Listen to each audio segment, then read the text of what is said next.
Good evening students, आप सभी का स्वागत है AJIS एकेडमी पर। मैं हूं पवन धनगर, आपका साइंस टीचर, और आज हम पढ़ने वाले हैं डीएनए फिंगरप्रिंटिंग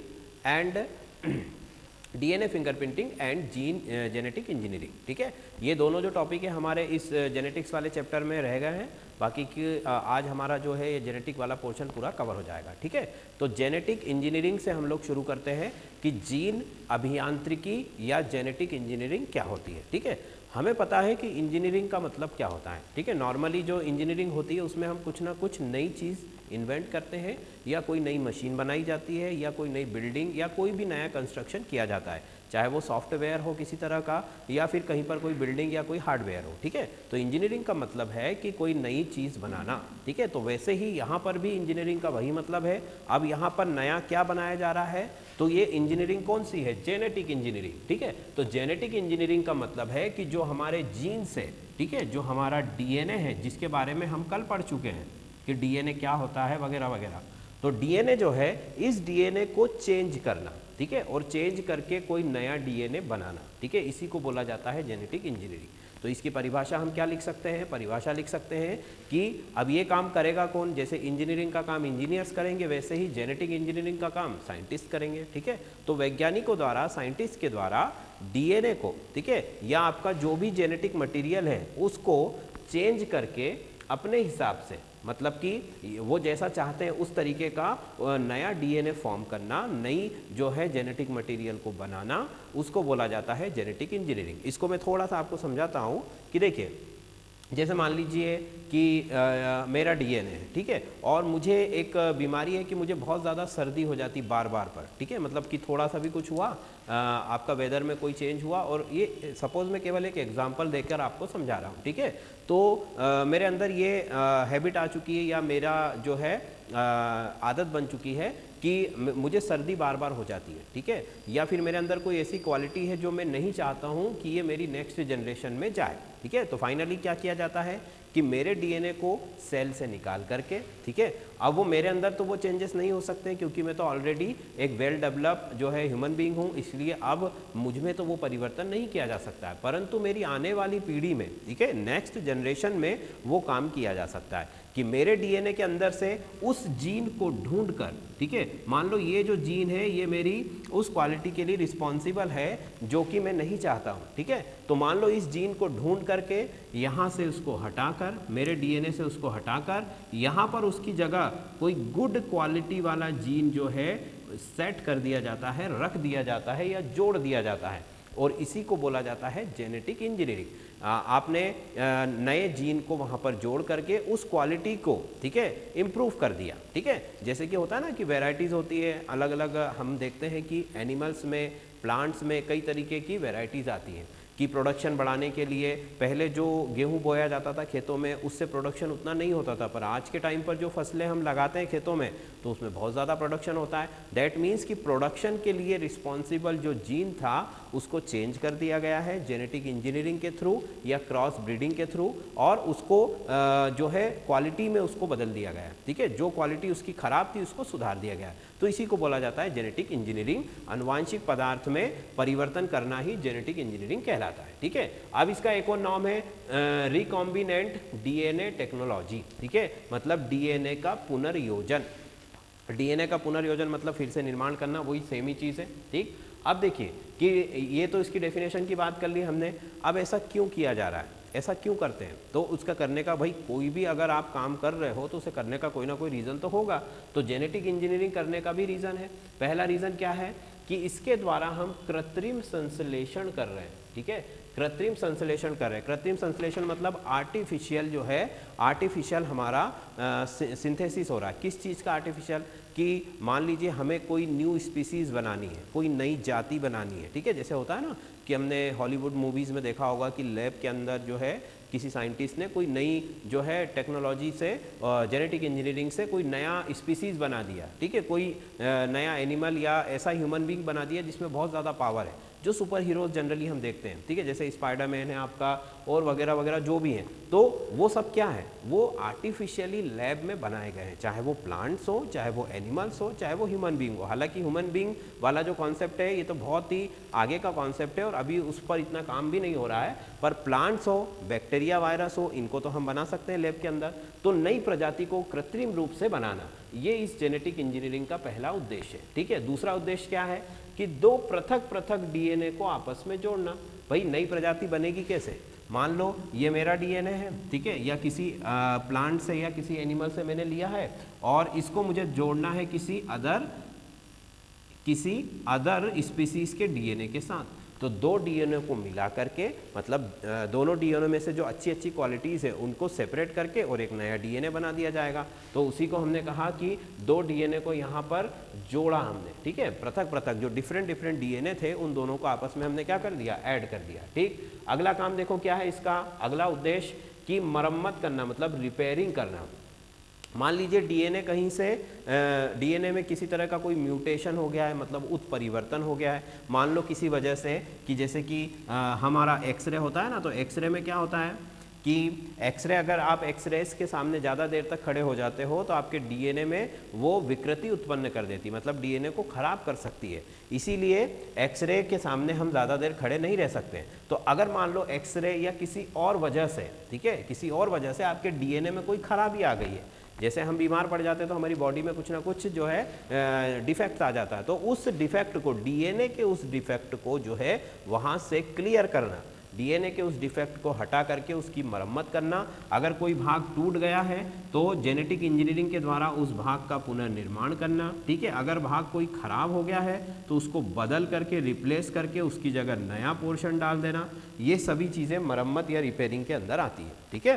तो ये भी होता है, डीएनए की रिपेयरिंग भी हम कर सकते हैं जेनेटिक इंजीनियरिंग से। फिर देखो मनचाहा डीएनए बनाना, ठीक है, मतलब कि हमें जैसा डीएनए चाहिए, जैसे हो रहा है ना कि अब आपने कहा कि नई स्पीसीज़ हमको चाहिए, मतलब मान लीजिए हमें गेहूं की कोई एक ऐसी फसल चाहिए जिसका प्रोडक्शन भी ज़्यादा हो, जिसमें जो है आपका उसका जो टाइमिंग है, जो तैयार होने का जो समय है, जैसे मान लो गेहूं 4 महीने में तैयार होता है, तो वो गेहूं 2 महीने में ही तैयार हो जाए, उसे पानी की भी कम मात्रा की आवश्यकता हो। तो ये सारे जो गुण हैं, ये सारे गुणों को उसके अंदर डालना, मतलब कि सारे गुणों को उसके अंदर डाल करके और मनचाहा डीएनए बना लेना। हमें जैसा डीएनए या जैसी स्पीसीज चाहिए, हमें उसमें जिस तरह की भी क्वालिटीज़ चाहिए, वो सारी क्वालिटीज़ को उसके अंदर हम डाल सकते हैं अलग अलग जगह से इकट्ठा करके, ठीक है। तो ये भी इसका जो है उद्देश्य होता है।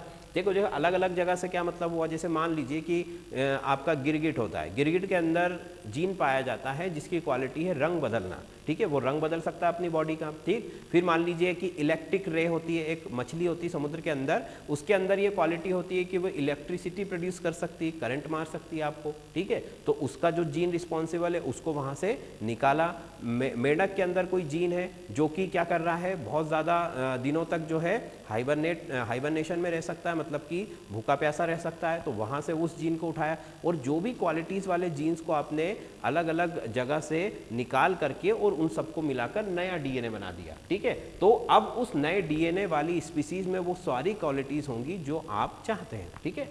तो ये मनचाहा डीएनए भी हम बना सकते हैं। फिर देखो इच्छित गुणों का समावेश करना, कहने का मतलब है कि मान लीजिए आपको पूरा डीएनए चेंज नहीं करना है, ठीक है, केवल कुछ क्वालिटीज़ जो है वो आपको चेंज करना है, ठीक है। मान लीजिए आपका पूरा डीएनए है, इस डीएनए को आप पूरी तरह चेंज नहीं करना चाहते हो, परंतु इसमें कुछ ऐसे गुण हैं जो आप नहीं चाहते हैं कि हो, तो उसको आप वहाँ से रिप्लेस कर सकते हो। हालांकि ये सब चीज़ें बहुत डिफ़िकल्ट होती हैं, ठीक है, जितनी आसानी से हम इसको बोल रहे हैं या समझ रहे हैं उतना आसान नहीं होता है, ठीक है, क्योंकि सेल वैसे ही हमको दिखाई नहीं देता आंखों से, ठीक है। फिर सेल के अंदर भी न्यूक्लियस में जाना है, न्यूक्लियस के अंदर डीएनए में जाना है, डीएनए के अंदर फिर जीन को ढूंढना है, ठीक है। तो ये सारे जो काम होते हैं ये अलग अलग तरीके के एंजाइम्स के थ्रू होते हैं, वो मैं आगे आपको बताऊंगा, और बहुत ही कॉम्प्लिकेटेड और लेंदी प्रोसेस होता है, बहुत ही जटिल और लंबी प्रक्रिया होती है, ठीक है, पर सब ऐसा हो सकता है, ठीक है। तो इच्छित गुणों का समावेश भी हम कर सकते हैं। तो डीएनए तकनीक जो है हमारी जेनेटिक इंजीनियरिंग की, उसके द्वारा हम इस निम्नलिखित उद्देश्यों की पूर्ति कर सकते हैं।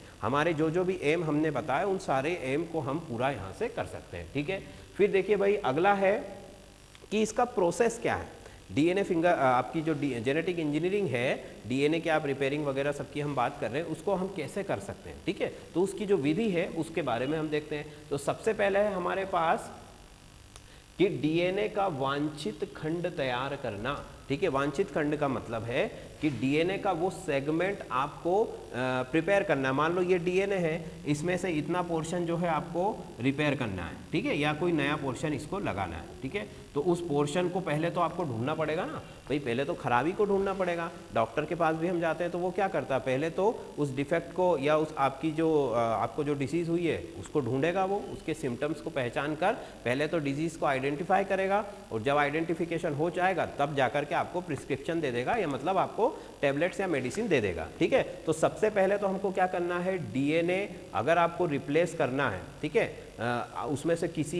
एक पार्ट को वहाँ से रिप्लेस करना है, तो उसके उस पार्ट को आपको ढूंढना पड़ेगा, उस जीन को आपको ढूंढना पड़ेगा, ठीक है। आपने उस जीन को ढूंढा। अब दो तरीके के डीएनए की हम बात कर रहे हैं यहाँ पर, एक तो जिस डीएनए को आपको रिपेयर करना है वो है, और एक दूसरा जो है जिसमें से आपको उस पार्ट को आपने लिया है। मान लो इस पार्ट को आपको रिपेयर करना है, और ये जो पार्ट है आपने यहाँ से उठाया किसी अदर डीएनए से, ठीक है। तो इन दोनों ही चीज़ों को आपको क्या करना पड़ेगा, पहले तो इस कमी को ढूंढो, ठीक है। उस कमी को ढूंढने के बाद उस कमी को उस जो सेगमेंट है आपका पूरा डीएनए का, उसको वहाँ से हटाओ, ठीक है। हटाने के बाद जो नया डीएनए है, ठीक है, उसको वाहक डीएनए भी कहा जाता है, उसमें से उस सेगमेंट को उठा करके और इसके साथ अटैच करना पड़ेगा। मतलब कि 2-3 स्टेप होगा यहाँ पर। पहले तो कमी को ढूंढो, उस कमी को वहाँ से हटाओ, जो भी आपका सेगमेंट है जो खराब है उसको ढूंढ कर उसको वहाँ से रिप्लेस करो, और रिप्लेस जहाँ से हुआ है फिर नए डीएनए को या नए सेगमेंट को वहाँ पर अटैच करना, ठीक है। ये सारा प्रोसेस होता है। फिर देखो अगला क्या है कि आपको जो वाहक डीएनए, मतलब कि 2 तरीके के डीएनए यहाँ पर, तो उनका सिलेक्शन भी तो आपको करना पड़ेगा भाई। हर किसी के ऊपर तो जेनेटिक इंजीनियरिंग नहीं की जा सकती है, क्योंकि हर किसी का डीएनए उस तरीके से तैयार नहीं है, क्योंकि आपका जो भी पर्सन है या जो भी एनिमल है या जो भी प्लांट है, उसमें कई सारी क्वालिटीज़ पहले से होनी चाहिए, जैसे वो पूरी तरह से स्वस्थ होना चाहिए, ठीक है। तो पहला स्टेप जो था डीएनए का, जो दोनों डीएनए हैं आपके, ठीक है, मतलब कि जिस डीएनए को आपको रिपेयर करना है वो, और जहाँ से आपने रिपेयरिंग का मटेरियल लिया है वो, इन दोनों डीएनए को आपको जो है प्रिपेयर करना पड़ेगा, मतलब कि रेडी करना पड़ेगा, तैयार करना पड़ेगा। फर्स्ट ऑफ ऑल तो उसको ढूंढना पड़ेगा, ठीक है, और ढूंढ कर उसको प्रिपेयर करना पड़ेगा। फाइन। अगला है होस्ट सेल में उसकी एंट्री करना है। अब आपने डीएनए बना तो लिया भाई, नया डीएनए आपके पास में बन चुका है, तैयार हो चुका है। अब उस डीएनए को ग्रोथ के लिए आपको मीडियम देना होगा, क्योंकि बिना मीडियम के तो डीएनए ग्रोथ नहीं कर पाएगा, मतलब अपनी डुप्लीकेट कॉपीज नहीं बना पाएगा। तो इसलिए आपको उसे होस्ट सेल के अंदर एंट्री कराना होगा, ठीक है। मतलब जो भी आपने डीएनए नया बनाया है इस डीएनए जेनेटिक इंजीनियरिंग से, उसको होस्ट सेल के अंदर, ठीक है, होस्ट सेल के अंदर उसको आपको एंट्री करना होगा। भाई देखो, जैसे आपने सुना होगा ना कि टेस्ट ट्यूब बेबी होता है, तो टेस्ट ट्यूब बेबी में क्या होता है कि आपने मेल से स्पर्म लिया, ठीक है, फीमेल से ओवम लिया, दोनों का कॉम्बिनेशन कराया, मतलब दोनों का जो है फ्यूज़न कराया टेस्ट ट्यूब के अंदर, और वहाँ पर जायगोट का फॉर्मेशन हो गया। अब उस जायगोट को या उस भ्रूण को उठा करके हम कहाँ पर रखते हैं, ठीक है, वापस से फिर मदर के अंदर इम्प्लांट कर देते हैं, या कि उसको वापस रख देते हैं, मतलब कि गर्भ के अंदर। तब जाकर के वो जो बच्चा है, जो बेबी है, उसका निर्माण होता है, वो पूरी तरीके से डेवलप हो जाता है। तो मतलब कि उस जायगोट को आप बना तो बाहर सकते हो, पर उसको डेवलप के लिए आपको वापस से कहाँ रखना पड़ेगा, वापस से जो है किसी गर्भ के अंदर रखना पड़ेगा। तो वैसे ही यहाँ पर भी हमने डीएनए को बना तो लिया लैब के अंदर, ठीक है, पर अब इस डीएनए को डेवलप करने के लिए, ठीक है, इसको आपको कोई मीडियम प्रोवाइड करना पड़ेगा, ठीक है। इसीलिए हम इसे होस्ट सेल के अंदर, ठीक है, नई कोशिका के अंदर उसको डाल देते हैं, ताकि उस कोशिका में जाकर के वो डीएनए जो है अपने आप को डेवलप कर सके, अपने आप की संख्या भी बढ़ा सके, कॉपीज भी बना सके, ठीक। अगला कार्य जो होता है कि उसको संवर्धन करना, मतलब कि वही सेम चीज़ कि अब जो डीएनए आपने इसके अंदर डाला है वो डीएनए क्या करेगा, जैसे मान लीजिए ये कोई बैक्टीरियल सेल है, बैक्टीरिया की सेल है। तो बैक्टीरिया तो हमें पता है कि बहुत जल्दी जल्दी क्या करते हैं, अपनी सेल्स का नंबर्स बढ़ाते जाते हैं, अपनी कोशिकाओं की संख्या को बढ़ाते जाते हैं। तो जैसे ही आपने इस डीएनए को डाला तो इस डीएनए की फटाफट कॉपी बनना शुरू हो जाएगी। क्यों? क्योंकि बैक्टीरिया सेल जो है, बैक्टीरिया सेल बहुत तेजी से डिवीजन करता है, विभाजित होता है और अपनी नई नई कोशिकाएं बनाता है। तो नई कोशिका बनेगी मतलब नया डीएनए भी बनेगा। मतलब कि आपने जो उस होस्ट सेल में डीएनए डाला है, उस डीएनए की कॉपीज, उस डीएनए का फटाफट से जो है वो रेप्लिकेशन होना शुरू हो जाएगा। ठीक है, तो उसी को बोला जाता है संवर्धन करना। फिर कोशिकाओं में प्रवेश। अब ये कोशिका कौन सी है? ये कोशिका का मतलब है कि जिन कोशिकाओं में आप उस नए डीएनए को डालना चाहते हो, ठीक है, जिन कोशिकाओं में आप उस नए डीएनए को डालना चाहते हो, उन कोशिकाओं के अंदर, उन सेल्स के अंदर या उस पर्टिकुलर न्यू जनरेशन जो आप बनाना चाहते हो, वहां पर आपको उसको इंसर्ट करना पड़ेगा, मतलब वहां पर आपको उसकी एंट्री करना पड़ेगी। ठीक है, तो फिर से इस चीज को समझो क्या क्या हुआ भाई। डीएनए जेनेटिक इंजीनियरिंग में हमने क्या क्या किया? पहले तो जिस डीएनए को आपको रिपेयर करना है, उस डीएनए में जो बेकार सेगमेंट है उसको ढूंढा। ठीक, फिर जो डीएनए जिससे आपको रिपेयरिंग का मटेरियल लेना है, ठीक है, उस डीएनए को फाइंड आउट किया। अब इस डीएनए से इस पोर्शन को कट करके, काट करके और कहाँ पर लगाया? यहाँ पर लगा दिया। मतलब कि आपने नया डीएनए बना लिया। अब उस नए डीएनए को ग्रोथ के लिए कहाँ पर डाला? होस्ट सेल में। और जब उसकी ग्रोथ हो गई, उसके नंबर्स बढ़ गए, फिर उस नए डीएनए को हमने कहाँ पर डाला भाई? जिस सेल के अंदर आप, नई सेल के अंदर आपने डाला, ताकि नई स्पीसीज बन सके, नई जो भी आपने प्रजाति बनाना चाही थी उस प्रजाति का निर्माण हो सके। फाइन, ये होता है पूरा जेनेटिक इंजीनियरिंग। ठीक है, अब देखिए ये होता कैसे है। हमें पता है कि इंजीनियरिंग बिना टूल्स की मदद के नहीं हो सकती है। मतलब कि कुछ ना कुछ तो चाहिए ना आपको, औजार जिसको हम बोलते हैं हिंदी में, कि जैसे कि आपको कोई बिल्डिंग बनानी है तो ठीक है, फिर आपको कई तरीके की सामग्री चाहिए, उसके लिए मशीनें चाहिए बड़ी बड़ी। ठीक है, या पुराने टाइम पर भी जब काम होता था तब भी कई तरीके के औजार वहाँ पर उपलब्ध होते थे। तो अब जेनेटिक इंजीनियरिंग में भी हमें औजारों की ज़रूरत है, कहने का मतलब कि टूल्स की ज़रूरत है। अब वो टूल्स क्या होंगे? अब सेल के अंदर से आपको डीएनए निकालना है तो हम क्या टूल यूज़ कर सकते हैं? उसके लिए हम टूल यूज़ करते हैं, ये एंजाइम्स का यूज़ करते हैं। ठीक है, जेनेटिक इंजीनियरिंग में जो टूल होता है वो क्या होता है? एंजाइम होता है। फाइन, अब ये एंजाइम्स क्या होते हैं? एंजाइम्स एक तरीके के प्रोटीन्स होते हैं जो कि अलग अलग एंजाइम्स जो है वो अलग अलग कामों को करते हैं। ठीक है, जैसे कि वैसे तो हमने देखा कि जो आपकी जेनेटिक इंजीनियरिंग है उसमें 4 चीज़ों की ज़रूरत है हमें। ठीक है, कि एक तो एंजाइम की ज़रूरत है जो कि टूल्स होगा, जो कि हमारा औजार होगा। फिर दूसरा है विजातीय डीएनए, मतलब वो डीएनए जिसको आपको रिपेयर करना है। फिर दूसरा है वाहक डीएनए जिसके द्वारा आप उसको रिपेयर कर रहे हो। और अगला है होस्ट सेल। तो ये तो चीज़ें हम सब पढ़ चुके हैं। अब बचा क्या हमारा? टूल, मतलब कि एंजाइम। देखो, हमने अभी कहा कि भाई डीएनए के इस सेगमेंट को काटो और उसकी जगह नया सेगमेंट लगा दो। तो अब उसको काटेंगे कैसे? ठीक है, क्योंकि ये कोई ऐसी चीज़ तो है नहीं जिसे हम किसी मैकेनिकल टूल की वजह से या मैकेनिकल टूल के द्वारा उसको काट सकें। अब ये तो डीएनए बहुत ही छोटी चीज़ है जो कि सेल के न्यूक्लियस के भी अंदर होता है, तो उसके लिए हम एंजाइम का यूज़ करते हैं। ठीक है, अब देखो एंजाइम जो है प्रोटीन होते हैं, और डीएनए की जो जेनेटिक इंजीनियरिंग है हमारी, उसमें हम कई तरीके के एंजाइम यूज़ करते हैं। ठीक है, अब इसमें पहला जो एंजाइम है उसे बोला जाता है लयनकारी एंजाइम, मतलब लाइजिंग एंजाइम। ठीक है, दूसरा है विदलनकारी, मतलब क्लीविंग एंजाइम। अगला है संश्लेषी, मतलब कि सिंथेटिक एंजाइम। फिर है जॉइनिंग एंजाइम, और लास्ट वाला जो है अल्कलाइन फॉस्फेट एंजाइम। अब ये क्या क्या होते हैं आप इनको देखिए। पहला है हमारा लाइजिंग या लयनकारी एंजाइम। अब ये एंजाइम क्या काम करता है? देखो, मान लो ये सेल है। अब हमने कहा कि भाई डीएनए को रिपेयर करना है, तो डीएनए कोई अकेला अलग से आपको मिलेगा नहीं, वो तो सेल के अंदर ही मिलेगा। तो सेल के अंदर अगर आपको जाना है तो देखिए, ये सेल की मेम्ब्रेन है, और अगर ये प्लांट सेल है तो सेल वॉल भी होगी, मतलब कि सेल वॉल और सेल मेम्ब्रेन, ये 2 चीज़ें उसमें होगी। अगर एनिमल सेल है तो सिर्फ मेम्ब्रेन होगी, अगर प्लांट सेल है तो ये दोनों होंगी। अब इस सेल के अंदर न्यूक्लियस है और न्यूक्लियस के अंदर डीएनए है। फाइन, अब हमको पहुंचना इस डीएनए के पास है, तो हमें किन किन चीज़ों को अपने सामने से हटाना होगा? पहले तो सेल वॉल को हटाओ, फिर न्यूक्लियस की जो वॉल है उसको भी हटाओ, मतलब सेल मेम्ब्रेन या न्यूक्लियस मेम्ब्रेन, इन दोनों मेम्ब्रेन को आप जब हटा दोगे तभी जाकर आपको डीएनए मिलेगा। ठीक है, तो ये जो एंजाइम होता है, पहला कौन सा एंजाइम है हमारा? लाइजिंग एंजाइम या लयनकारी एंजाइम। ये सेल वॉल को गला देता है, मतलब कि जो कोशिका भित्ति है, जो कोशिका की जो मेम्ब्रेन है, उसको ये क्या करेगा, गला देगा, इसको मेल्ट करने का काम एक तरीके से करेगा। मतलब कि जैसे ये सेल मिली आपको, आपने ड्रॉपर की मदद से वो एंजाइम जो है इसके ऊपर डाल दिया, ठीक है, ये कुछ ड्रॉपलेट्स हमने उसके ऊपर डाली, तो जैसे ही वो एंजाइम जो है इस सेल की सेल वॉल के ऊपर आएगा तो वो इस पूरी की पूरी सेल वॉल को क्या कर देगा, गला देगा, गायब कर देगा, ठीक है। अब जैसे ही सेल वॉल हटी तो जो जितने भी सेल ऑर्गन थे वो सब क्या हो जाएंगे, बिखर जाएंगे, बाहर चले जाएंगे, तो हमें फिर सामने क्या मिलेगा, न्यूक्लियस। तो फिर हम क्या करेंगे, उस न्यूक्लियस की जो वॉल है उसके ऊपर भी डालेंगे वही एंजाइम, ठीक है, तो वो न्यूक्लियस की वॉल को भी क्या कर देगा, गला देगा। तो मतलब कि न्यूक्लियस के अंदर का जो भी सब्सटेंस है वो भी क्या हो जाएगा, वो भी सब बाहर चला जाएगा। तो अकेला बचेगा क्या फिर हमारे पास, डीएनए।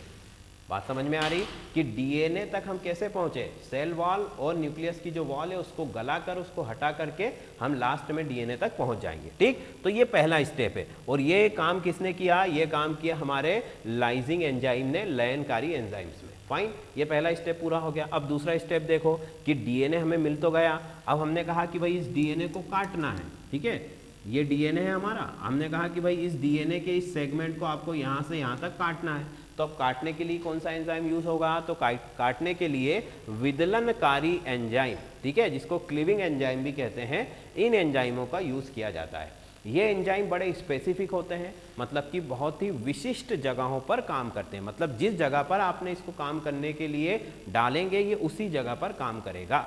जैसे कि इसको आप इस तरीके से समझ सकते हो कि जैसे एनेस्थीसिया होता है, ठीक है, मतलब कि जब भी कोई ऑपरेशन होता है बड़ा तो डॉक्टर आपको बेहोश करने की दवाई देता है, ठीक है, तो उसे हम एनेस्थीसिया बोलते हैं। तो एनेस्थीसिया पहले तो क्या होता था कि एक ही एनेस्थीसिया होता था, मतलब कि आपकी बॉडी में आपको कहीं भी ऑपरेशन करना है, मान लो पेट का ऑपरेशन हो या हाथों का या पैरों का, कहीं का भी हो, पूरी बॉडी को जो है मतलब आपको पूरी तरीके से बेहोश कर दिया जाता था, ठीक है। पर अब ऐसा नहीं होता है, अब दो तरीके के एनेस्थीसिया आते हैं, एक होता है लोकल एनेस्थीसिया और एक होता है जनरल एनेस्थीसिया। लोकल एनेस्थीसिया क्या करेगा कि भाई मान लो आपको इस हाथ का ऑपरेशन करना है तो केवल इतनी जगह को ही वो क्या कर देगा, वो सेंसलेस कर देगा, मतलब कि जिसको हम बोलते हैं ना शून्य कर देगा, केवल इतनी जगह पर वो काम करेगा। फाइन, मतलब वो पर्टिकुलर किसी एरिया पर काम करेगा। आपको कोई दांत निकलवाना है तो पर्टिकुलर आपके इस जॉ को या इस जबड़े को ही वो क्या करेगा, सुन करेगा, बाकी की पूरी बॉडी आपकी क्या रहेगी, जागृत अवस्था में रहेगी, आपको सब समझ में आएगा कि क्या हो रहा है, ठीक है। तो ये जो लोकल एनेस्थीसिया है इसी तरह काम करता है आपका कौन सा एंजाइम, विदलनकारी एंजाइम। ये स्पेसिफिक होता है, इसको आपने जिस जगह पर डाला ये उसी जगह को केवल काटेगा, बाकी के पूरे डीएनए को कोई नुकसान नहीं पहुंचाएगा, ठीक है। तो इस तरीके से हमने क्या किया कि अब डीएनए के उस सेगमेंट को ढूंढा और उसको ढूंढ करके इस एंजाइम की मदद से उसको काट दिया, ठीक। अब अगले जो एंजाइम है वो क्या करेंगे कि भाई आपने काट तो दिया, अब नया बनाना भी तो पड़ेगा, तो संश्लेषी एंजाइमों की आवश्यकता पड़ेगी। नए एंजाइमों के द्वारा आप उस जो बेकार जो आपका सेगमेंट था, ठीक है, उस सेगमेंट को फिर से बनाते हैं या फिर से उसको जो है संश्लेषित करते हैं, तैयार करते हैं, ठीक है। तो ये एंजाइम करेंगे आपके संश्लेषी एंजाइम या सिंथेटिक एंजाइम्स।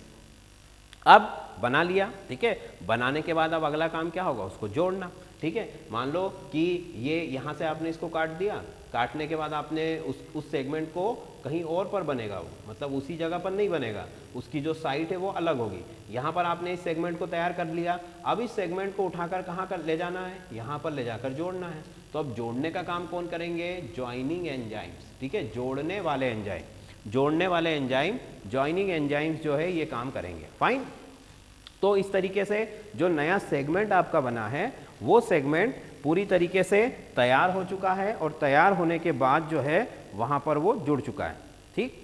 अब आगे देखिए क्या हो रहा है, ये सेगमेंट तैयार हुआ, तैयार होने के बाद आपने उसको जोड़ा किसकी मदद से, ज्वाइनिंग एंजाइम्स की मदद से। अब उसको जो फाइनल टच आपको देना है, फिनिशिंग जिसको आप हम बोलते हैं, वो फिनिशिंग करने के लिए हम एक और एंजाइम का यूज करते हैं जो उसके जो जॉइंट होते हैं, जो जोड़ होते हैं, उनको भर देता है एक तरीके से।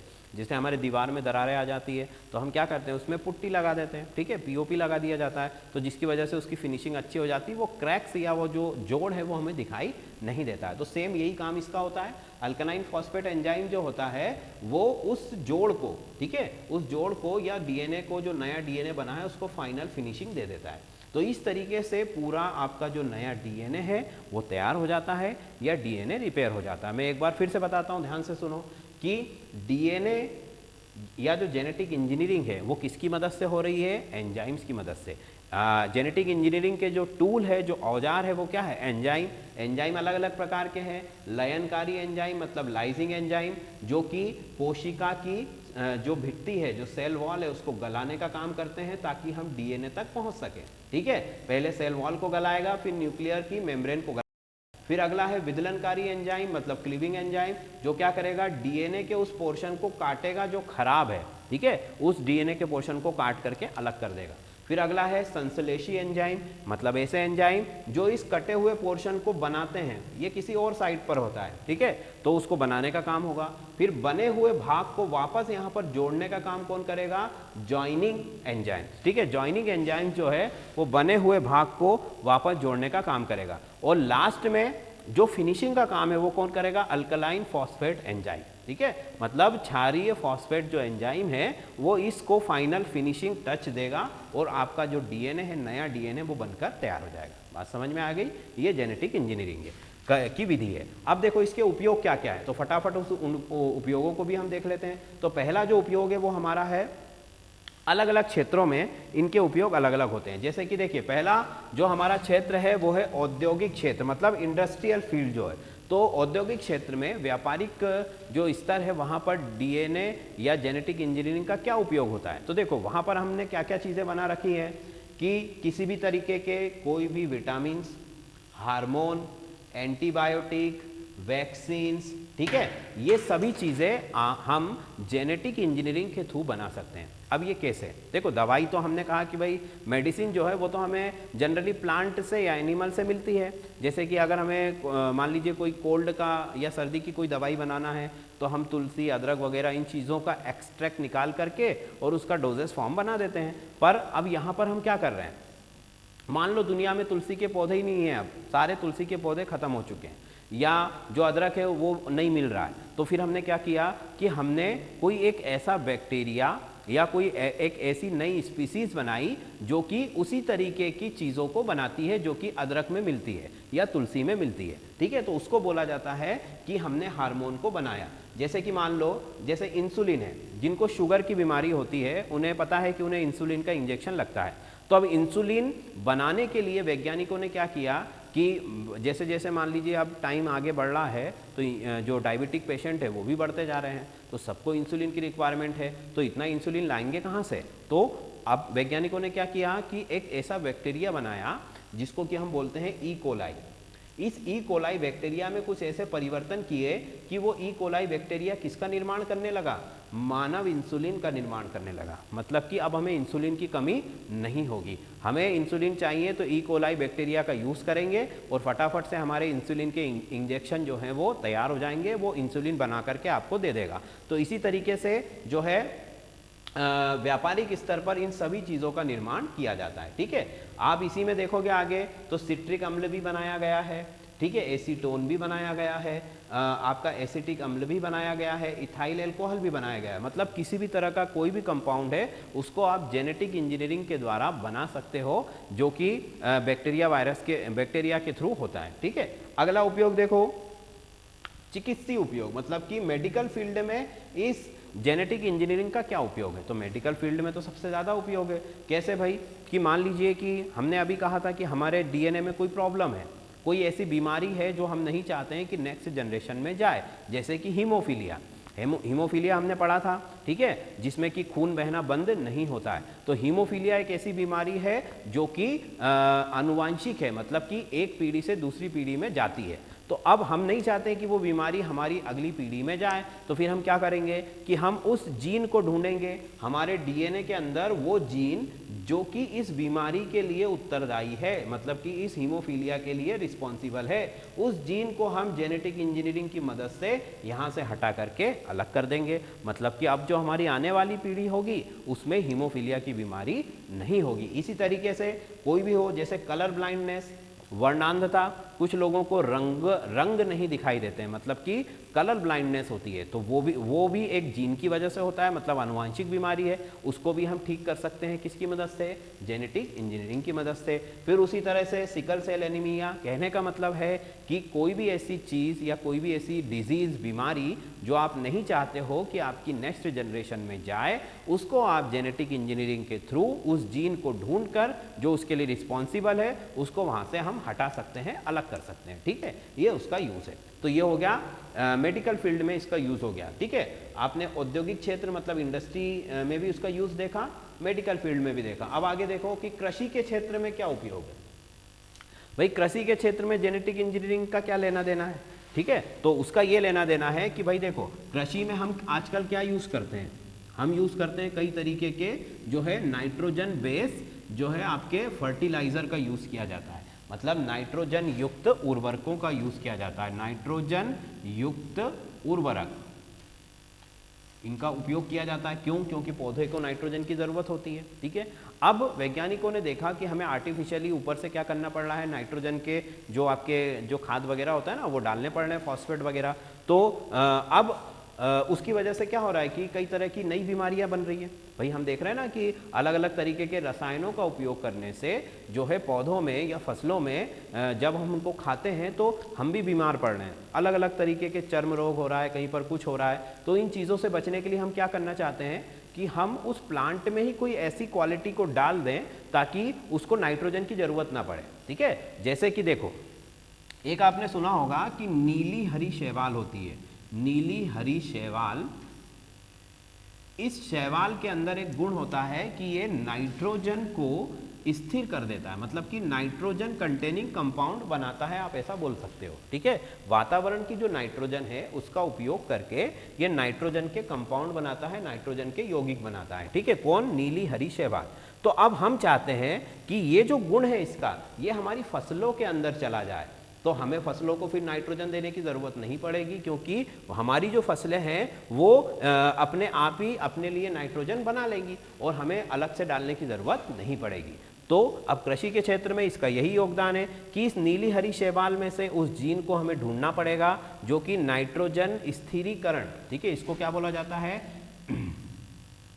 नाइट्रोजन स्थिरीकरण के लिए उत्तरदायी है। मतलब जो जीन नाइट्रोजन कंपाउंड को बनाता है उस जीन को इस शैवाल में से ढूंढो, उसको वहाँ से निकालो और उसको कहाँ पर डालो, हमारी अनाज वाली या हमारी जो भी फसलें हैं, हमारी जो प्लांट है उनके अंदर डाल दो, ताकि उन प्लांट को, उन फसलों को नाइट्रोजन बनाने की अपने आप वो नाइट्रोजन बना लेंगी और हमें उन्हें नाइट्रोजन देने की ज़रूरत नहीं पड़ेगी, ठीक है। तो कृषि के क्षेत्र में इसका ये योगदान होता है, ठीक। फिर अगला देखो, मतलब कि कुल मिलाकर आप ये कह सकते हो कि हम फसलों को सुधार रहे हैं, हमारी जो फसलें हैं उनको हम डेवलप कर रहे हैं ताकि हमें उन पर कम से कम काम करना पड़े और ज़्यादा से ज़्यादा हमको प्रोडक्शन मिल सके, ठीक। अगला इसका उपयोग होता है जैविक अपशिष्ट का निराकरण, मतलब कि जो आपका बायोलॉजिकल वेस्ट होता है या बायो वेस्ट जो होता है। अब हमने देखा होगा ना कि हम कचरा तो कई तरीके से फेंक रहे हैं, हमने उसका मैनेजमेंट भी पढ़ा था कि भाई उसको ऐसे करो, उसको वहाँ पर ले जा कर के जला दो या उससे कोई गैस बना लो, इस तरीके की सारी चीज़ें हमने पढ़ी थी, ठीक है। पर कुछ वेस्ट जो होता है वो ऐसी जगहों पर होता है कि वहाँ से हम उसका मैनेजमेंट नहीं कर सकते, ठीक है। जैसे कि देखो क्या होता है कि समुद्र की जो सतह है, समुद्र के अंदर जो है हम कचरा डाल देते हैं, या समुद्र के अंदर रहने वाले जो जीव जंतु है, ये मान लो आपका सी है, अब सी के अंदर तो जो है लाखों करोड़ों प्रकार की जो है प्रजातियां मिलती हैं हमें, ठीक है। कई तरह की मछलियां हैं, कई तरीके की जो है एनिमल्स है, शार्क है, ऑक्टोपस है, प्लांट है, मतलब दुनिया भर की चीज़ें हैं। तो अब वो भी सब क्या है, लिविंग ऑर्गेनिज्म है, मतलब कि अब वहाँ पर अगर वो रह रहे हैं तो खाना भी खाएंगे, ठीक है। फिर अपने अंदर के जो वेस्ट मटेरियल है उनको बाहर भी निकालेंगे, फिर अगर वो मर जाते हैं तो उनकी डेड बॉडी है वो भी समंदर में ही रहेगी। तो सारा जो वेस्टिंग का जो मटेरियल है वो तो सबका सब कहाँ पर है, वो समंदर के पानी में ही है। तो इस तरीके से क्या हो रहा है कि समंदर में जो उसके वाटर की जो क्वालिटी है वो धीरे धीरे खराब हो रही है। मतलब कि आप ये कह सकते हो कि उसके अंदर अननेसेसरी जो हानिकारक या हार्मफुल सब्सटेंस है उनकी मात्रा बढ़ रही है। तो अब वैज्ञानिक क्या चाहते हैं कि भाई समंदर के अंदर हम इतनी सारी जो बिल्कुल माइक्रो ऑर्गेनिज्म है भाई जैसे कोई बॉडी है अगर पानी के अंदर पड़ी है और वो सड़ रही है, तो अब वो इतने बड़े समुद्र में उसको कहाँ ढूंढेंगे हम कि वो कहाँ पर जा कर के वो कोई एनिमल मरा है और वो उसकी बॉडी जो है वो डिग्रेड हो रही है, ठीक है, नहीं ढूंढ सकते। तो फिर वैज्ञानिक क्या कर रहे हैं कि वैज्ञानिकों ने एक ऐसा बैक्टीरिया बनाना चाहते हैं जो बैक्टीरिया पानी के अंदर डाल दें तो वो जो भी बायोडिग्रेडेबल वेस्ट मटेरियल है, मतलब कि जो भी आपका जो वेस्ट है उसको वहाँ पर जो है डिकम्पोज कर देता है तेज़ी से, ठीक है। जैसे कि डिकम्पोजर्स होते हैं, अगर कोई बॉडी अगर होती है तो जनरली वो तो सड़ी जाती है कुछ दिनों के बाद, पर वही काम बहुत तेज़ी से हम करना चाहते हैं, ठीक है, फास्ट, मतलब कि एक तरीके से वो कैटलिस्ट का काम करेगा, उत्प्रेरक का काम करेगा। तो यहाँ पर जेनेटिक इंजीनियरिंग के द्वारा, ठीक है, जैविक अपशिष्टों का निराकरण हो रहा है, ठीक है। मान लीजिए समुद्र की सतह पर तेल गिर गया, ऑयल गिर गया, तो अब उस ऑयल को आप कैसे हटाओगे, क्योंकि अगर ऑयल को नहीं हटाया तो नीचे वाले जितने भी एनिमल है उन सबको नुकसान होगा। तो उस ऑयल के ऊपर आपने बैक्टीरिया डाल दिया, उस बैक्टीरिया ने क्या किया, उस ऑयल को पूरी तरीके से खा करके, मतलब कि ईट कर लिया और उसको डाइजेस्ट कर दिया, मतलब कि उसको ख़त्म कर दिया। तो इस तरीके से आपका जो वेस्ट था वो क्या हो गया, वो वहाँ से हट गया, आपका काम आसान हो गया। तो उसका भी यूज़ हम जेनेटिक इंजीनियरिंग के द्वारा कर सकते हैं। तो जेनेटिक इंजीनियरिंग के द्वारा हमने एक ऐसा नया बैक्टीरिया बनाया जो जैविक अपशिष्ट का निराकरण कर सकता है। फाइन। अगला देखो कि फसलों और पौधों की और जंतुओं की नई नई प्रजातियों को बनाना। ये तो हम देख ही चुके हैं कि जेनेटिक इंजीनियरिंग का मेन काम तो यही होता है कि नई नई वेराइटीज़ को बनाना, पुरानी वेराइटीज़ में जो कमियां थी उनको हटाना। ये जेनेटिक इंजीनियरिंग का मेन बेसिक फंक्शन होता है। फाइन। तो ये जो है जेनेटिक इंजीनियरिंग का हमारा आज का टॉपिक था। अब आज जो हम और पढ़ने वाले वो एक चीज़ है हमारा डीएनए फिंगरप्रिंटिंग, तो उसको भी फटाफट देख लेते हैं। तो हमारा जेनेटिक जो है आज का ये हमारा जेनेटिक टॉपिक कवर हो जाएगा, ठीक। अब डीएनए फिंगरप्रिंटिंग क्या होती है उस तरफ जरा ध्यान दीजिएगा। फिंगरप्रिंटिंग का नाम तो सभी ने सुना होगा, ठीक है। कोई भी क्राइम शो आता है तो उसमें सबसे पहले क्रिमिनल को पकड़ने के लिए फिंगरप्रिंट का यूज़ किया जाता है। भाई जो भी वेपन से उसने कोई मर्डर वर्डर किया है तो उस वेपन पर उसके फिंगरप्रिंट आ जाते हैं और उस फिंगरप्रिंट को फिर बाद में मैच करके हम बता देते हैं, मतलब हमारी जो भी पुलिस है वो बता देती है कि इसी ने खून किया है, इसी ने मर्डर किया है। तो उसके बारे में तो हम सब जानते हैं। अब डीएनए फिंगरप्रिंटिंग क्या होती है, तो देखो ये दोनों ही बहुत अलग अलग चीज़ें हैं। डीएनए फिंगरप्रिंटिंग का यूज़ हम किस जगह पर कर सकते हैं, पहले उसको समझ लो कि मान लो, ठीक है, मान लीजिए कि आपने कोई क्राइम किया या किसी ने कोई क्राइम किया है, ठीक है। अब उसके फिंगरप्रिंट आपको नहीं मिले पर उसका डीएनए सैंपल आपको उस जगह से, उस क्राइम स्पॉट से मिल गया है, ठीक है। तो उसका डीएनए आपने कलेक्ट करके रख लिया। अब फाइनली जब मान लीजिए आपने क्रिमिनल को 1 महीने 2 महीने या साल भर के बाद पकड़ा तो उस डीएनए को आप पहले मिले हुए सैंपल से मैच कर सकते हैं और अगर वो दोनों सेम निकले मतलब कि आपका जो क्रिमिनल है वो आइडेंटिफाई हो जाएगा। तो उसी को बोला जाता है डीएनए फिंगरप्रिंटिंग, ठीक। या फिर इसका यूज़ हम कहाँ पर कर सकते हैं कि मान लीजिए कुछ पैतृक संपत्ति के विवाद होते हैं, ठीक है। कुछ होता है ना कि भाई किसी बच्चे को पता नहीं है कि उसके पेरेंट्स कौन थे, कोई अनाथ था, तो उनके डीएनए को मैच करके, या कोर्ट में कोई ऐसा केस चल रहा हो जिसमें डीएनए मैचिंग की जो देती है कोर्ट अदालत, तो वहाँ पर भी जो है हम उसका यूज़ करके हम बता सकते हैं कि ये उन्हीं का बेटा है या लड़का है या लड़की है, उन्हीं की संतान है या नहीं है। तो अगर वो प्रूफ होगा तो फिर उनकी संपत्ति पर उसका अधिकार सिद्ध हो सकता है। तो इस तरीके से डीएनए का भी यूज़ हम कई तरीके से कर सकते हैं, डीएनए फिंगरप्रिंटिंग का। अब ये होती क्या है वो देखो। तो देखो भाई, मनुष्य का जो डीएनए है, ये मनुष्य का मान लो डीएनए है, तो ये हमने पहले से लिख रखा है कि 99.9%, मतलब 99.9% डीएनए जो होता है सभी का सेम होता है, ठीक है। दुनिया में जितने भी मनुष्य हैं उन सभी मनुष्यों का इतना % डीएनए सबका सेम होता है, ठीक है। मतलब 99.9% डीएनए सभी का एक समान होता है। पर अंतर किस में होता है, अंतर होता है सिर्फ 0.1% में, ठीक है। और इसी अंतर की वजह से हम सब एक दूसरे से कैसे होते हैं, अलग होते हैं। भाई देखो, मनुष्य होने के नाते हम सभी में कई सारी गुण एक समान होते हैं। जैसे सभी मनुष्यों के 2 हाथ हैं, 2 आंखें हैं, ठीक है, मुंह में 32 दांत हैं, सेल के अंदर 23 क्रोमोसोम की जोड़ी है। इस तरीके के बहुत सारी क्वालिटी जो हमारे अंदर सेम होती है। पर जो 0.1% डीएनए है वो सबका अलग अलग होता है और उसी वजह से सबकी पहचान होती है कि मैं एक अलग पर्सन हूँ, आप एक अलग पर्सन है। वो पहचान, वो आइडेंटिफिकेशन इस 0.1% की वजह से होता है, ठीक है। तो इसको बोला जाता है सैटेलाइट डीएनए। क्या बोला जाता है, सैटेलाइट डीएनए, ठीक है, या फिर इसे जंक डीएनए भी बोला जाता है, जंक डीएनए, या फिर इसका एक और नाम है नॉन कोडिंग डीएनए।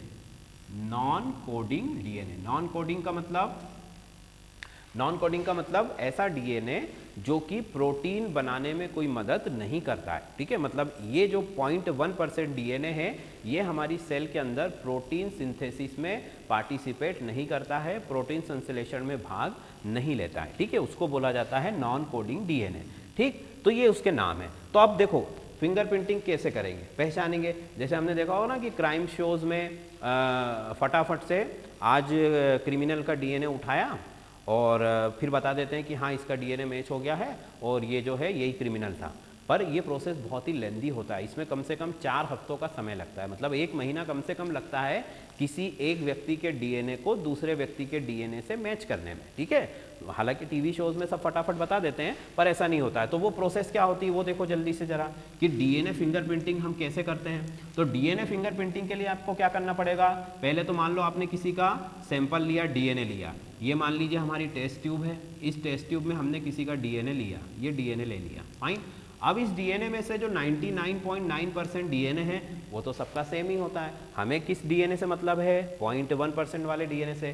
तो पहले इन दोनों को सेपरेट करना पड़ेगा, मतलब कि 99.9 वाला जो सेम डीएनए है उसको अलग करो और जो डिफरेंट वाला डीएनए है उसको अलग करो। ये काम पहले करना पड़ेगा क्योंकि जो डिफरेंट है उसी से तो हमें पहचान होगी। तो फिर हम क्या करते हैं कि इस टेस्ट ट्यूब को ऊपर से बंद कर देते हैं, इसके अंदर डीएनए है और इस टेस्ट ट्यूब को तेजी से घुमाया जाता है मशीन के अंदर, ठीक है, उसको बोला जाता है सेंट्रीफ्यूगल मशीन, ठीक है। वो मशीन क्या करती है, तेजी से उस डीएनए सैंपल को घुमाती है, जिसकी वजह से क्या होता है कि भाई 99.9% जो डीएनए है जो कि समान है उसका मास मतलब उसका जो द्रव्यमान है वो 0.1% डीएनए से ज़्यादा होगा। भाई दिख ही रहा है ना कि इसकी क्वांटिटी कम है, इसकी क्वांटिटी कैसी है, ज़्यादा है। तो ज़्यादा क्वांटिटी वाला जो सब्सटेंस है या जो डीएनए है वो इस टेस्ट ट्यूब में नीचे की तरफ आ जाता है। मान लो ये इतना पोर्शन जो है ये नीचे की तरफ आ गया और ये जो 0.1 वाला जो पोर्शन है ये ऊपर की तरफ जाकर के जमा हो गया।